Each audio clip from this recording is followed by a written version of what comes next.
nama tokko ture harargee kana gaara mul'ataadhaa ka'ee naannoo kotora naannoo kana gaammiilaan hin beeka waan isin hin beekne naannoo kana keessa gaara mul'ataadhaa ka'anii amma maatiin isaanii kotora jiran balballeettiidha achi eenyutti maajira sinoon iyyitanii jiran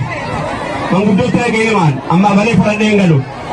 Ajiib Baaqoyyaa Sabbaatii jedhamu namni tokko asirraa ka'ee muftii gommaa jechuun dhageessanii jiran muftii gommaa namni beekne jira muftii gommaa dhageessanii Muhammad Ali Yahyaa jedhamu muftii gommaa kuni nama gaara mul'ataati gosti isaanii noolleedha asirraa kaanii gaafa jimmaan qubatan lafa isaan irra qubatan waan isaan irra ta'an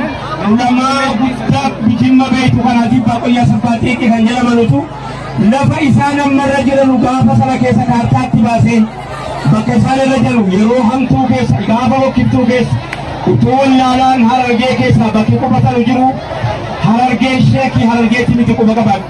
shee Mahammad Zabuur sheeka harargeetti miti quba qabaadha sheeka islaamaati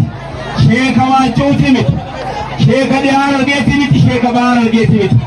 darasaan jimmaa guuftee jirtu waacuun iskoolaarship taateeti galatooma ulfaadhaa warri mana keessan keessa darasaa keessan sababa isin mana keessan keessa kaa'uutii ishee inni asii barsiisaa jira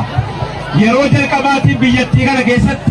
namni hamma shee Mahammad Zabuur darasaa walitti qabee hin jiru rikoordii cabse jaarsii